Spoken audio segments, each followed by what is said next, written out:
Mesdames, Messieurs, bonsoir et bienvenue à tous. À la une de ce journal, l'escalade des tensions sociopolitiques et tribales au Cameroun inquiète International Crisis Group.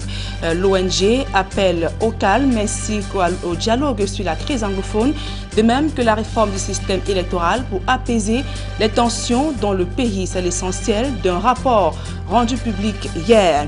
Et face aux dégâts provoqués par la crise sanitaire du coronavirus et autres troubles enregistrés dans le pays, plusieurs Camerounais ne savent plus à quoi ressemblera leur année 2021. Orange Cameroun, conscient de ces difficultés, propose aux Camerounais de clôturer l'année sur une note positive.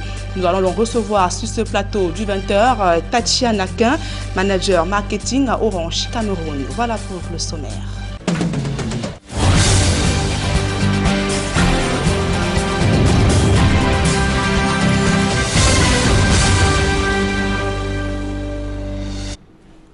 Mesdames, Messieurs, une fois encore, bonsoir et merci d'honorer ce rendez-vous de l'information sur Equinox Télévision. Au regard de l'enlisement des tensions socio-politiques et tribales au Cameroun, International Crisis Group appelle à un apaisement des tensions ethno-politiques au Cameroun. L'ONG propose notamment la réforme du système électoral, un dialogue sur la crise anglophone, de même que la libération des prisonniers politiques pour faire taire les tensions. C'est l'essentiel d'un rapport rendu public hier. La synthèse de ce document dans ce reportage de Xavier Foka et Eric Watat. Ce rapport datant du 3 décembre 2020 et contenu dans un document d'une cinquantaine de pages, International Crisis Group revient d'abord sur les origines des tensions politiques et ethniques au Cameroun. Selon cette ONG, 2 ans après le conflit au sujet de l'élection présidentielle de 2018, que beaucoup d'observateurs, y compris l'Église catholique, ont estimé d'être entachés d'irrégularités, continue de peser sur la vie politique du Cameroun, alors que le pays faisait déjà face à une insurrection des groupes armés dans les régions dites anglophones. International Crisis Group précise que depuis qu'il a été déclaré deuxième derrière le président Paul Biya, Maurice Kamto n'a cessé de contester le résultat jusqu'à son arrestation en février 2019 pour insurrection, sédition et incitation à la violence. Même après sa sortie de prison en octobre de la même année, il a régulièrement fustigé le gouvernement d'une part pour son refus de réformer le système électoral, la gestion de la pandémie du Covid-19 et d'autre part, la mauvaise gestion de la crise dite anglophone, en appelant le gouvernement de Yaoundé à libérer les leaders séparatistes emprisonnés. International Crisis Group relève le fait que parmi les partisans du président Paul Biya et ceux de Maurice Kamto, nombreux sont ceux qui décrivent ce conflit politique comme une course au pouvoir entre leurs groupes ethniques respectifs. D'un côté les Boulous et les Bétis, et de l'autre les Bamileke. Cette ONG précise qu'avec la montée de la pression politique, les responsables politiques camerounais et l'opinion publique ont de plus en plus recours aux réseaux sociaux pour faire passer leurs messages et exprimer leur opinion. Malheureusement, les activistes de tous bords les utilisent pour propager la désinformation, aggraver les clivages ethniques et inciter à la violence. Des contenus incendiaires en ligne opposent Boulou et Béti d'un côté et Bamileke de l'autre, ce qui attise davantage les tensions sur le terrain. La preuve, des vidéos postées sur Internet montrant des manifestations anti-Biya dans plusieurs pays d'Europe ont incité les députés du Sud à accuser de tribalisme les ressortissants de la région de l'Ouest du Cameroun. Selon ce rapport, de hauts responsables camerounais ont exprimé leurs préoccupations face aux publications au vitriol postées sur les réseaux sociaux, mais n'ont pas fait grand-chose pour y mettre un terme. Face aux dangers qui pèsent sur le Cameroun, International Crisis Group formule un ensemble de propositions pouvant contribuer à apaiser les tensions. En premier lieu, le gouvernement devrait amorcer un dialogue avec l'opposition hors du Parlement afin d'établir un consensus autour de la réforme électorale. Le gouvernement encore devrait interdire toute discrimination ethnique dans les recrutements du secteur public, en introduisant des amendements afin d'étendre la portée de la loi condamnant l'outrage à la tribu. Il devrait également réformer la Commission nationale pour la promotion du bilinguisme et du multiculturalisme. International Crisis Group précise que Facebook devrait se donner les moyens, en recrutant des modérateurs qui comprennent la culture politique du Cameroun, de passer au crible des messages postés en ligne et d'identifier les propos incendiaires afin de censurer plus activement de tels contenus. L'entreprise devrait sensibiliser davantage l'ensemble de l'échiquier politique et travailler avec les différents acteurs pour mieux identifier les contenus dangereux. L'ONG précise encore que Facebook, de concert avec les institutions gouvernementales, l'opposition camerounaise et la société civile, devrait redoubler d'efforts pour garantir qu'elle a vérifié leurs pages. En promouvant des pages vérifiées, l'entreprise aidera ainsi les utilisateurs à faire la différence entre les sources d'informations authentiques et celle de désinformation. International Crisis Group pense qu'en agissant dès maintenant pour renouer le dialogue avec ses opposants et en coopérant avec Facebook pour endiguer des propos haineux, le gouvernement pourrait contribuer à éviter le risque d'une réelle explosion. Et après un long silence depuis le déclenchement de la crise anglophone, des femmes parlementaires sont à la recherche des solutions aux crises qui secouent le Cameroun. Elles veulent notamment s'approprier de la résolution 1325 du Conseil de sécurité des Nations Unies qui déconseille l'utilisation de la force dans la prévention des conflits. D'autres précisions dans ce reportage de Aïe Cyril. On ne les avait pas entendues jusque-là. Les femmes parlementaires brisent le silence et s'engagent dans la recherche des solutions aux conflits qui sévissent au Cameroun. Les femmes parlementaires ont un double rôle, même un triple rôle.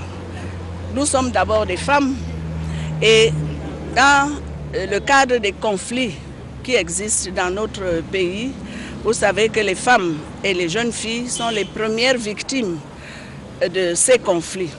Donc nous sommes des femmes, nous sommes des mères. Et la mère est au centre de tous ces drames. Dans leur quête des solutions aux crises qui secouent le Cameroun, les femmes parlementaires disposent d'un instrument.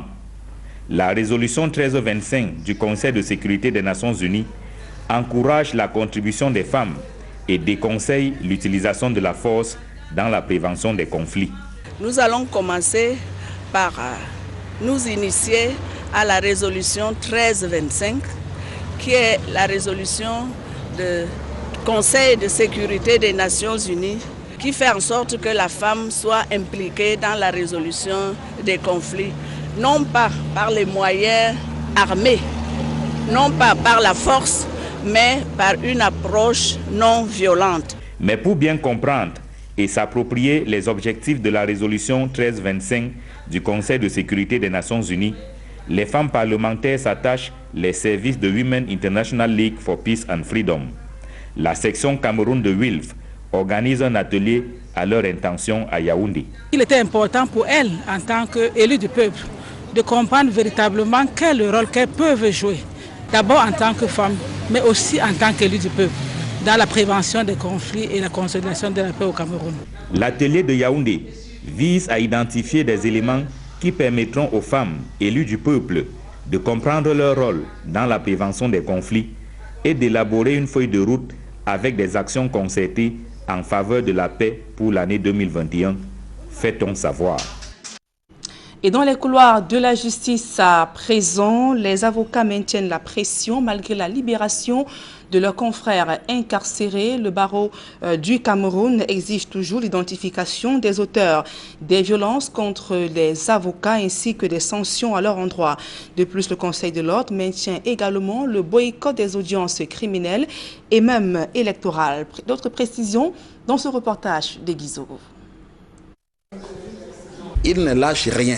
Décidément, les avocats restent d'attaque après leur décision de raccrocher leur robe jusqu'au 4 décembre et de boycotter les audiences criminelles et électorales du 7 au 11 décembre. C'est bien la quintessence du communiqué final qui vient de sanctionner la réunion du Conseil de l'ordre des avocats ce 2 décembre.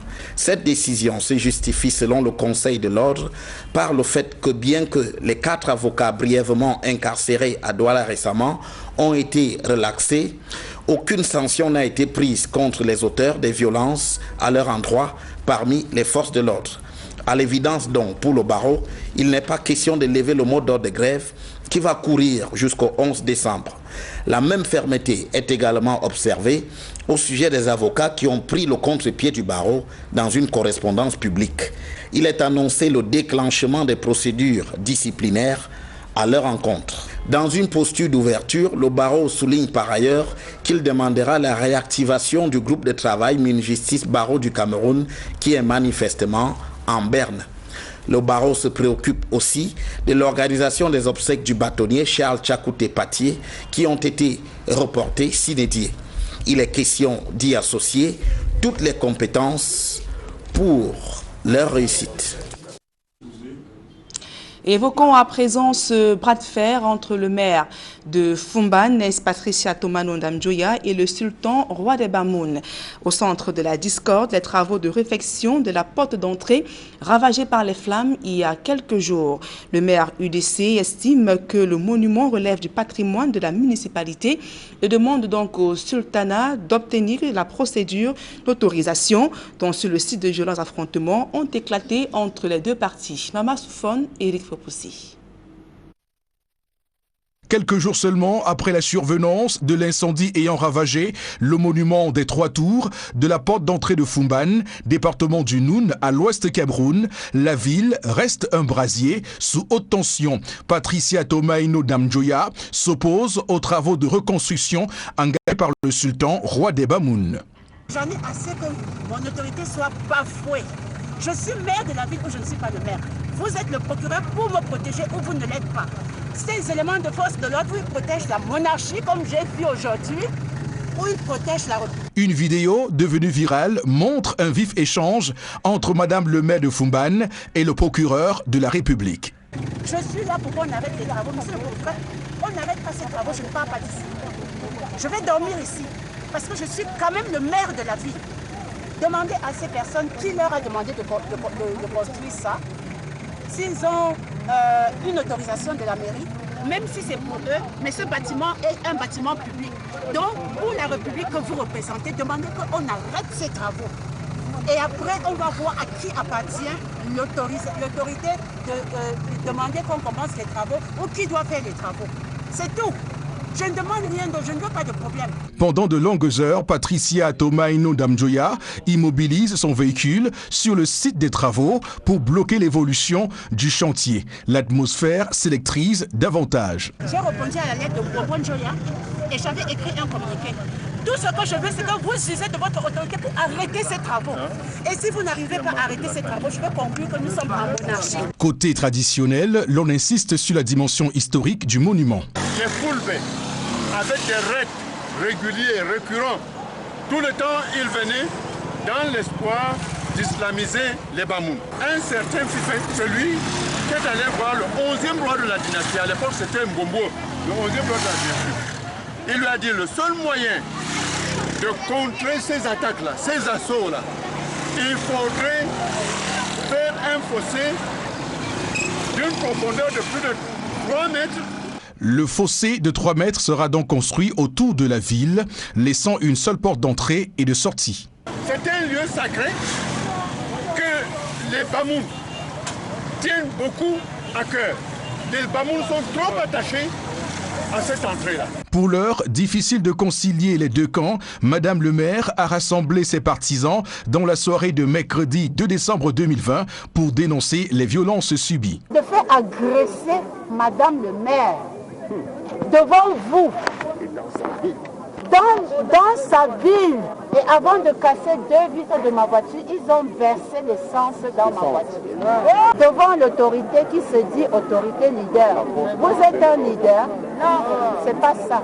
Ibrahim Bombonjoya, roi des Bamoun, pour sa part, continue son sitting chaque jour depuis le début des travaux de reconstruction du monument des 3 tours de Fumban. Connu pour ses prises de position au sein du RDPC jusqu'à son exclusion du parti, Saint-Éloi Bidoum est-il victime de sa grande gueule. La façade avant d'une installation tenue en bordure de route par Saint-Éloi Bidoum a été donc détruite à Yaoundé.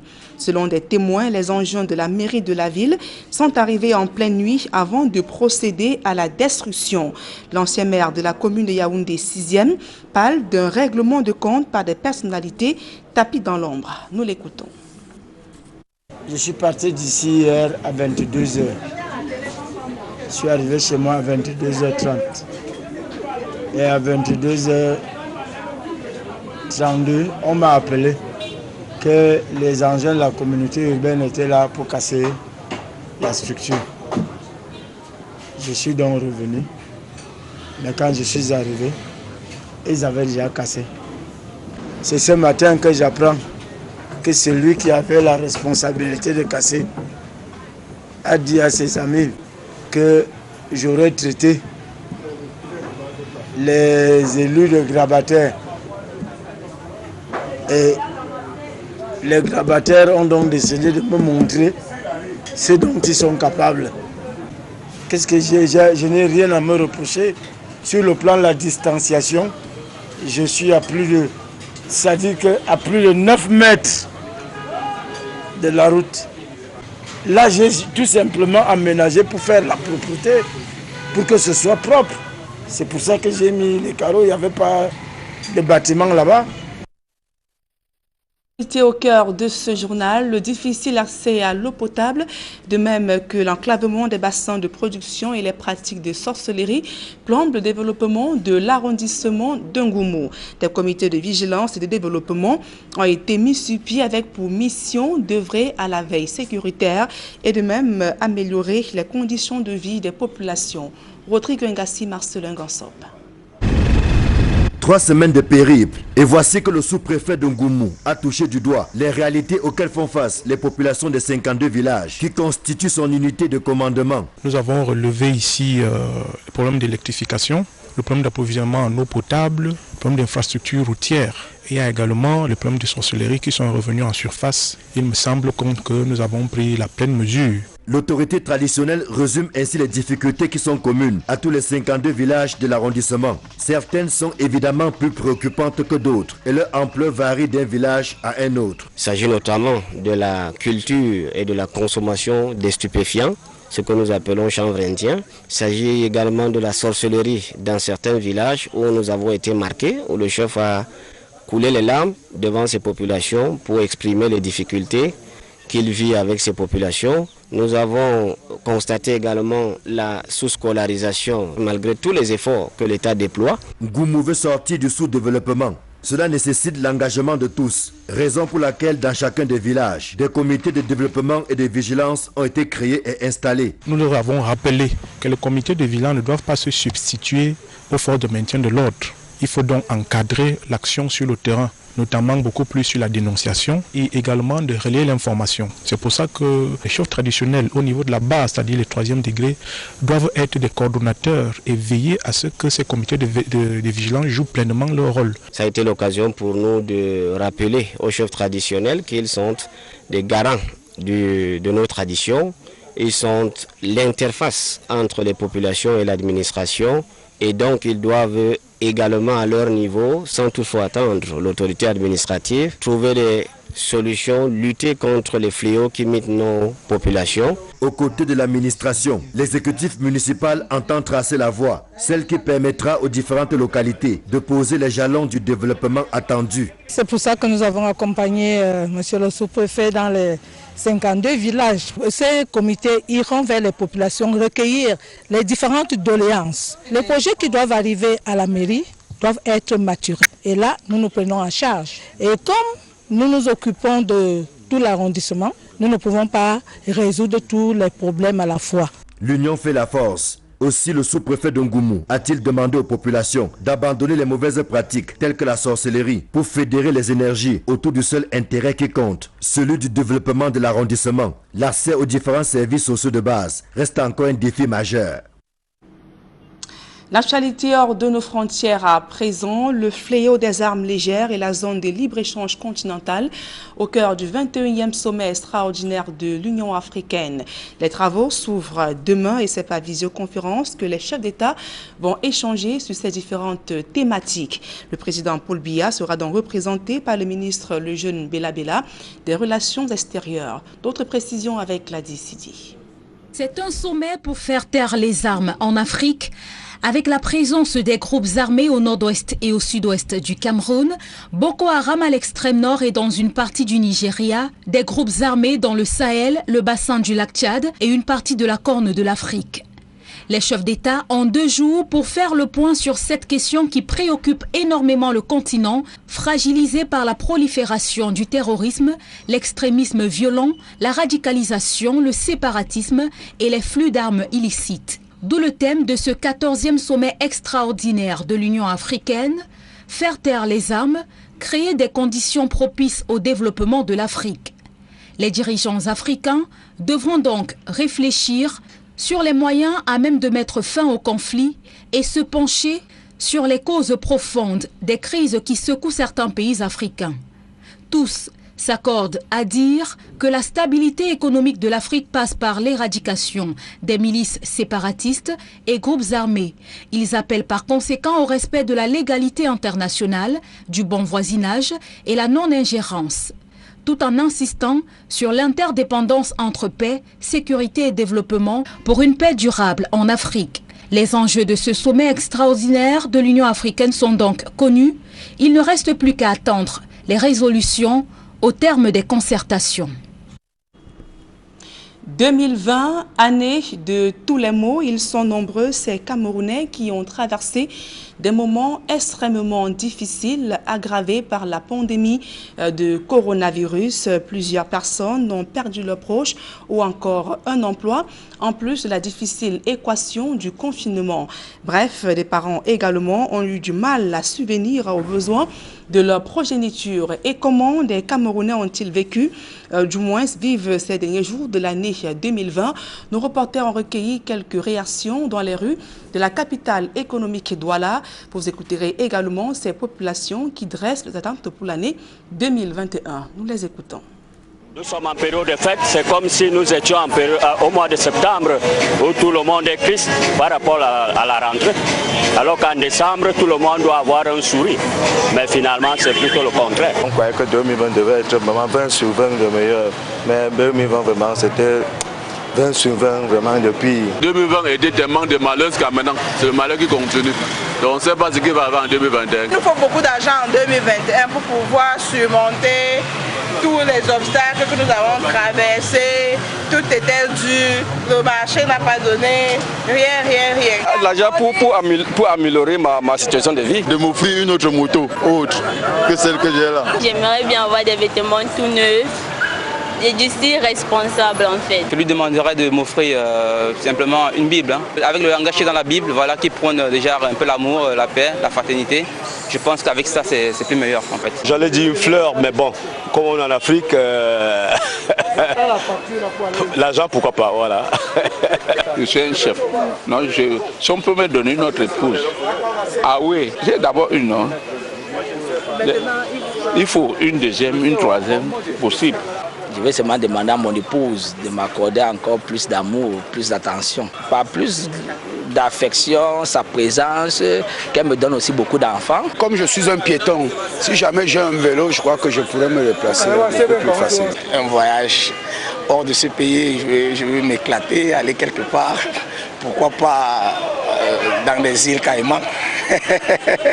Le bonheur pour 2020, pour moi, c'est mes enfants. Si on peut assurer leur scolarité, c'est ce qui est important pour moi. Un toit définitif pour moi et mes enfants. Je suis dehors pour chercher l'argent et je n'en trouve même pas. Donc si quelqu'un veut m'aider là maintenant, il n'a qu'à me sortir même un carton d'argent, me donne là, ça va beaucoup me servir. Certainement, vous faites également partie de ces personnes qui ont vécu des moments difficiles durant l'année 2020. Mais sachez que tout n'est pas perdu. Il y a encore de l'espoir et Orange Cameroun, géant de la téléphonie mobile, vous propose donc de clôturer en beauté l'année 2020. Et pour en parler, donc, nous recevons sur ce plateau Tatiana Kempé. Bonsoir. Bonsoir Madame Yambou. Merci de me recevoir sur le plateau. J'en profite pour saluer tous vos téléspectateurs. D'accord, et je rappelle que vous êtes manager marketing à Orange Cameroun. C'est exact. Alors, vous avez suivi il y a quelques instants ces plaintes des Camerounais donc, qui ont vécu une année difficile marquée par la pandémie de coronavirus et bien d'autres difficultés. Et ces Camerounais qui émettent également des attentes pour l'année 2021. Quels commentaires ? Alors, ces propos résument assez bien l'année que nous avons vécue, une année difficile avec la pandémie du Covid-19. Donc, comme vous l'avez dit, nous avons des Camerounais qui ont perdu des proches, perdu leur emploi. Pour certains, ils ont été malades et nous avons tous connu le confinement. Je tiens à rappeler en fait que durant cette période, Orange Cameroun a pris ses responsabilités. On a accompagné les pouvoirs publics dans la lutte contre cette pandémie. Et nous avons également accompagné nos abonnés en mettant en place des offres abondantes qui leur permettaient en fait de rester et de maintenir les liens pendant cette période assez difficile. Je pense quand même que ce qu'il y a à retenir des témoignages que nous venons de regarder, c'est que les Camerounais ont de l'espoir, ils ont envie de vivre cette fin d'année avec beaucoup de joie, de bonheur, oublier ce qui s'est passé sur les mois précédents et vraiment terminer l'année sur une bonne note. Et comment vous, Orange Cameroun, vous comptez donc exaucer ces vœux des Camerounais en cette fin d'année? Alors c'est simple, Orange Cameroun a déjà dans son ADN l'esprit de partage, de générosité, de reconnaissance en fait vis-à-vis de ses abonnés. Et cette année, on compte encore marquer le coup durant cette période festive et on prévoit en fait d'offrir 120 millions de francs CFA aux Camerounais. Je dis bien 120 millions de francs CFA. Alors c'est simple, c'est 120 millions de francs à se partager. Tout le monde est éligible, il n'y a pas de critères, de restrictions. Tous les abonnés d'Orange Cameroun peuvent en bénéficier. Alors, ça va être 120 millions de francs CFA sur 60 jours, à raison de 2 millions de francs CFA par jour. Alors, on a suivi dans le Vox Pop tout à l'heure qui est passé des Camerounais qui aimeraient bien peut-être avoir une Bible, une femme, des vêtements, une nouvelle maison. Est-ce que Orange Cameroun pourra-t-il satisfaire toutes ces doléances? Alors, nous avons vocation à accompagner tous les Camerounais. Il est vrai qu'avec ce que nous proposons cette année, on pourra répondre à un certain nombre de besoins. Bon, peut-être pas une femme, mais avec les lots qui seront offerts, je pense quand même qu'on répondra à la majorité des besoins qui ont été évoqués lors de ces témoignages. Alors, comment ça va se passer concrètement sur le terrain? Tout à l'heure, vous avez dit que tout le monde peut participer. Comment ça va se passer concrètement? Alors, c'est simple. Donc, tout le monde peut participer. Il y a tout simplement 2 canaux. Oui. Donc, le premier, c'est de souscrire à l'offre MyWay sur notre application MyOrange ou tout simplement via le dièse 131 étoile 41 dièse, donc dièse 131 étoile 41 dièse.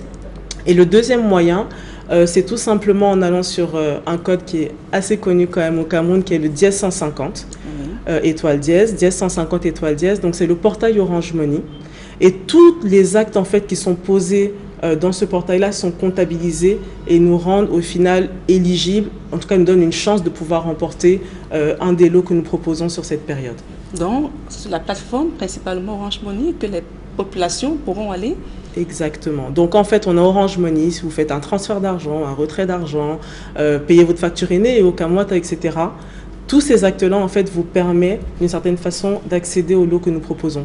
Et dans l'autre cas, c'est MyWay, qui est une offre en fait qui n'a pas de limite en termes de montant à dépenser. Et elle est accessible sur l'application MyOrange et également sur le dièse 131 étoile 41 dièse. Le dièse 131 étoile 41 dièse. Alors, quel est donc le calendrier de la campagne? Elle va s'étendre sur combien de jours et quel est le chronogramme des activités? Alors, nous avons 60 jours ensemble, donc 60 jours de fête. Donc, la campagne se tient jusqu'au 5 février. Je le rappelle une fois de plus, tout le monde est éligible, sans restriction en termes de montant. Donc tout ce que vous avez à faire, c'est de profiter des offres et des produits d'Orange Cameroun pour pouvoir être un des heureux gagnants des millions qu'on a offert cette année.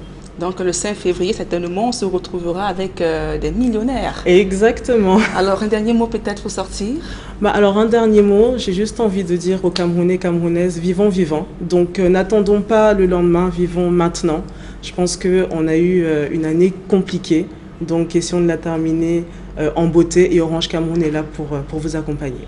Alors merci Tatiana Quin d'être venue ce soir. C'est moi qui vous remercie. Je précise également que vous êtes manager marketing à Orange Cameroun. Merci d'être venu de parler de cette campagne qui va certainement donner du sourire à des millions de Camerounais. Donc avant de refermer ce journal, signalons qu'après un long feuilleton du passeport, Laurent Gbagbo obtient finalement ses pièces. Il a donc récupéré ce vendredi. L'ex-président de Côte d'Ivoire en liberté conditionnelle envisage déjà son retour en Côte d'Ivoire. C'est ce qu'a indiqué ses avocats ce vendredi. Laurent Gbagbo a donc salué la délivrance de ce passeport comme étant un acte d'apaisement et appelle également le régime en place de faire encore un pas de plus vers la décrispation du climat socio-politique toujours tendu en Côte d'Ivoire. Fin de ce journal, mesdames et messieurs. Merci pour votre aimable attention. Dans un instant, le débrief du journal avec Serge Alain Autour et ses invités sur le plateau d'Equinox Soir. Serge Alain. Oui, effectivement, Nadine Yambo, nous on va commencer par où vous êtes sorti, savoir Laurent Gbagbo qui est désormais en possession de son passeport diplomatique. Et comme il dit lui-même, c'est un acte d'apaisement. On ira également faire un tour avec les avocats qui ne décolèrent pas, ils maintiennent la pression et vont continuer à boycotter les audiences criminelles et électorales tant que les auteurs des violences de début novembre ne seront pas identifiés et voire même sanctionnés. Nous pourrons, si le temps nous permet, parler un peu de ce qui arrive à Saint-Éloi-Bidou, du côté de Yaoundé. Voilà, madame, monsieur, c'est donc l'essentiel qui nous soit deuxième partie. Bonne soirée à vous, Nadine Yambou. Bonne soirée à vous, Serge Ala. Bon week-end à vous, Nadine Yambou. Merci, bon week-end à vous également, ainsi qu'à vos invités. Voilà, à très bientôt, Nadine Yambou. Madame, monsieur, dans un instant, la suite, et qui nous soit.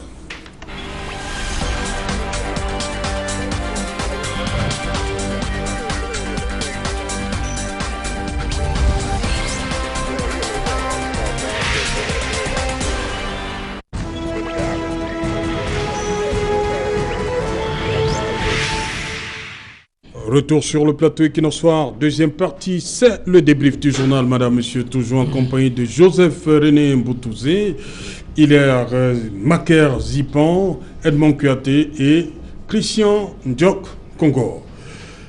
Je commence par vous, Joseph René Mboutouzé. Vous voulez qu'on parle de Saint-Éloi-Bidou un peu? Vous avez quelque chose à dire? Non. Vous voulez pas parler de Saint-Éloi-Bidou?